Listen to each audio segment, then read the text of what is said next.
Kaushik, RBI Kotak Mahindra bank ని ban చేసిందంట. ఇంకా కోటక్ మహీంద్రా బ్యాంకు పనిచేదంట. ఎలాగిప్పుడు?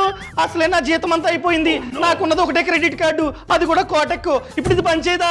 అయ్య బాబోయ్! అరే ఎవడ్రా బ్యాంకు మొత్తాన్ని బ్యాన్ చేశారని చెప్పింది? ఇంకెవరో సునీల్ చెప్పాడు. ఆర్బీఐ ఈ బ్యాంకుకి సంబంధించిన 2 సర్వీసెస్ ని బ్యాన్ చేసింది. ఒకటి, ఇప్పటి నుంచి ఎవ్వరు కూడా ఆన్లైన్ లో సేవింగ్స్ ఖాతాని ఓపెన్ చేయలేరు. ఇన్ని రోజులు సింపుల్ గా వెబ్సైట్ లో లేదా యాప్ లో ఈ ఖాతాని ఓపెన్ చేసుకోవచ్చు. సో ఈ రోజు నుంచి కొత్తగా సేవింగ్స్ ఖాతాని ఆన్లైన్ లో ఓపెన్ చేయడానికి లేదు. కావాలంటే బ్యాంక్ వెళ్ళి మనమైతే ఓపెన్ చేసుకోవచ్చు. అర్థమైందా? ఆల్రెడీ నీకు కనుక సేవింగ్స్ ఖాతా ఉంటే ఎటువంటి ప్రాబ్లం లేదు, నార్మల్ గానే యూజ్ చేసుకోవచ్చు అనమాట. క్లియర్? రెండోది, ఈ రోజు నుంచి ఈ బ్యాంకు కొత్త క్రెడిట్ కార్డ్స్ ని ఇష్యూ చేయకూడదు. అనగా ఎవరైనా ఆన్లైన్ లేదా ఆఫ్లైన్ లో కొత్తగా క్రెడిట్ కార్డ్ కి అప్లై చేస్తే ఈ బ్యాంకు కొత్త క్రెడిట్ కార్డ్స్ ని ఇవ్వకూడదు. నేను ఇంకా బ్యాంక్ మొత్తాన్ని బ్యాన్ చేస్తారనుకున్నాను. నేను ఆల్రెడీ పూర్తి సమాచారంతో వీడియో చేశా, ఖచ్చితంగా చూడండి.